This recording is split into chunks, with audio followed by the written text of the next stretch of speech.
Am I the a-hole stories? Am I the a-hole for not splitting my kids' inheritance with my sister's kids? My mom and dad were not wealthy people. Actually, growing up, the family was lower middle class. In 2008, my parents received notice that the US government was claiming their house and land in eminent domain. My parents received a sizable check that they didn't want to take but had to. Can't fight the feds when you're paycheck to paycheck. I, 52 mil, and my wife offered my parents the basement of our home that we could furnish as a separate home. They were older and wanted to be closer to grandkids, and my dad was closer to a few fishing spots, so they agreed and it worked out well for all of us. I didn't charge anything because they're my parents, and they did more than we could have asked. My mom cooked for the family, which helped my wife and I immensely, while my dad took care of the yard, which he liked to do. A few years ago, my mom and dad went to visit my sister for the holidays to see her and her kids, but my family couldn't go due to work. I didn't hear much of anything, which wasn't odd, until Christmas Eve/day. I reached out but was told we would talk later. Even weirder was that my parents returned home much earlier than expected, and they were upset.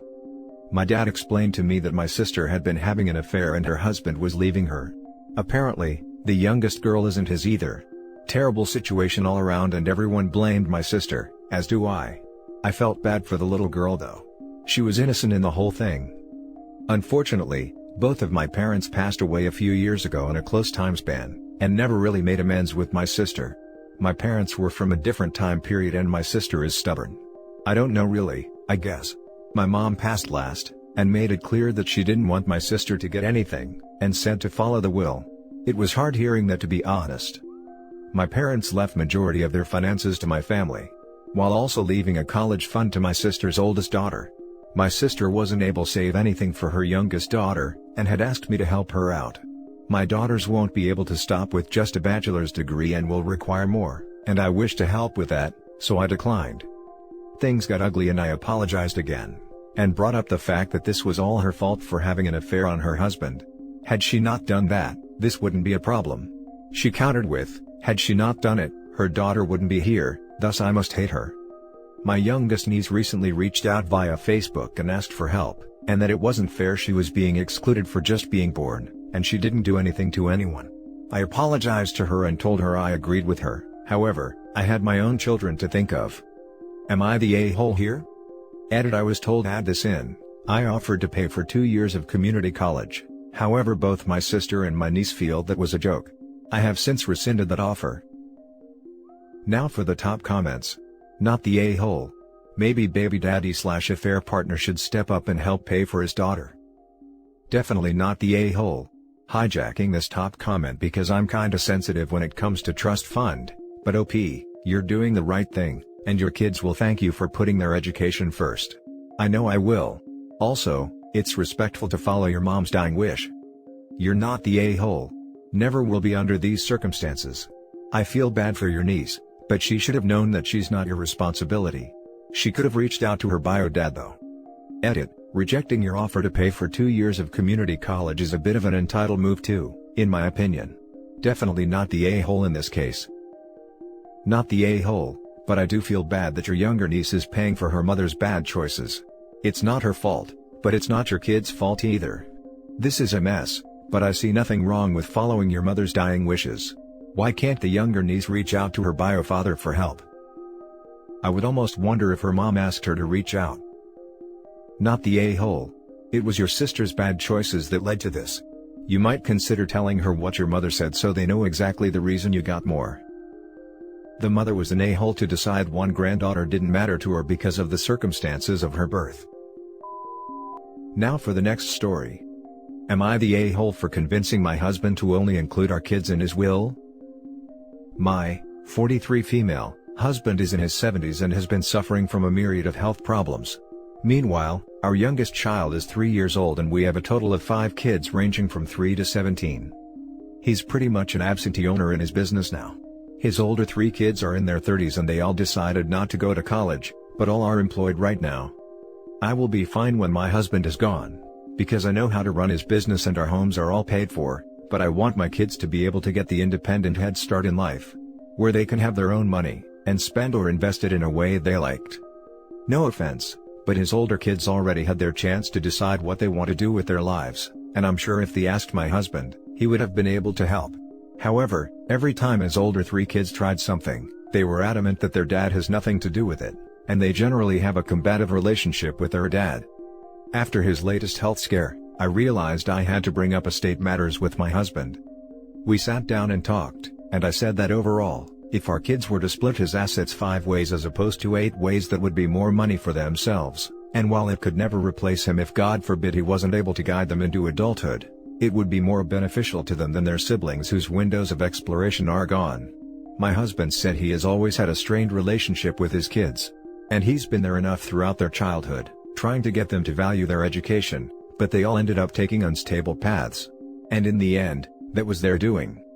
More discussion followed, but yesterday, we sat down with his lawyers and had his will amended so that his older 3 kids get a very small lump sum, around $300, leaving our kids and myself as the primary beneficiaries. Am I the a-hole? My husband and I have been the most important people in each other's lives, and I'd do the same for him. Now for the top comments. You're the a-hole. No offense, but his older kids already had their chance to decide what they want to do with their lives, and I'm sure if they asked my husband he would have been able to help. My husband said he has always had a strained relationship with his kids. Yeah, well, I imagine being a teenager and seeing your 50-something father shack up with a 25-year-old, and basically start a whole new family might lead to some strain. Not to mention she is actively trying to make things worse. OP. You're the a-hole. You're the a-hole. You're 30 years younger than him, and just convinced him to cut his kids that aren't yours out of the will. Everything about this sounds shady. I truly don't mean to sound offensive, but to have a 3-year-old with someone in their 70s. Real convenient she's now convinced him to change his will. Info. No offense, but his older kids already had their chance to decide what they want to do with their lives. What did you do with your life? Marry a rich guy 30 years older than you? Yeah, the cheek of this woman, how freaking entitled. The next story is titled, Am I the a-hole for telling my cousin what our family were saying about his wife, and causing him to cut everyone off financially? My uncle had a kid from an affair who he abandoned to the system. My grandmother found out when he was 12 and took him in. This was a huge scandal in not only our family, but also our social circle, because everyone is all about appearances and protecting the family legacy.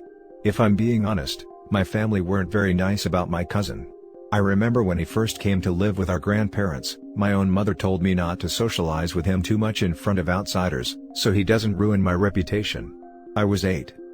When he graduated, the family didn't want him involved in the family business because of his parentage, and also because he was pretty closed off, and was only close to our grandparents and no one else in the family. So, our grandfather gave him some money to start something of his own. The family business hasn't been doing so well for a long time, but my cousin is doing better than ever. Despite everything, he's been financially helping all of us for a few years now.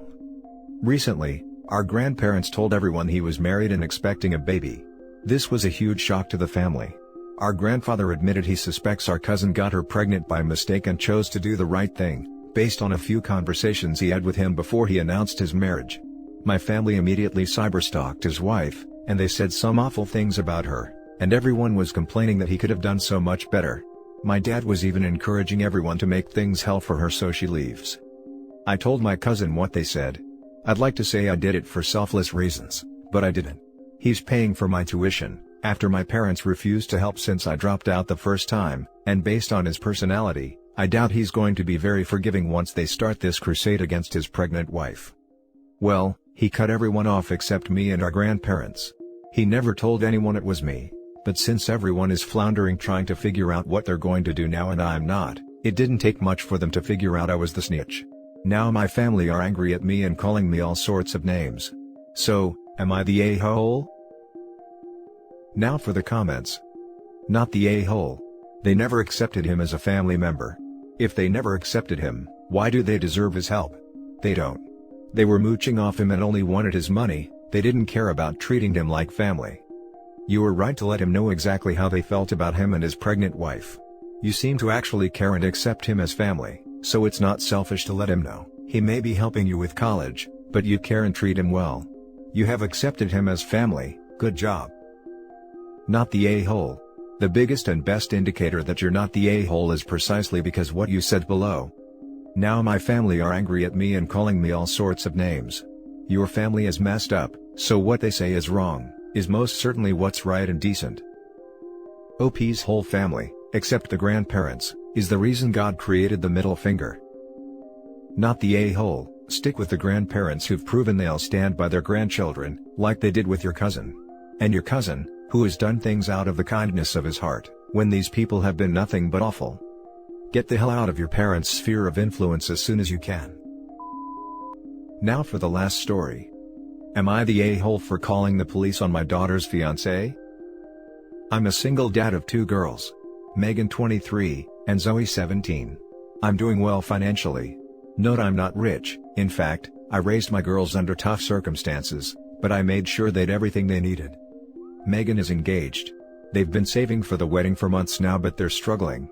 I got Megan a car when she was 18 that she hasn't been able to fix because of rent, saving for the wedding, daily expenses, etc.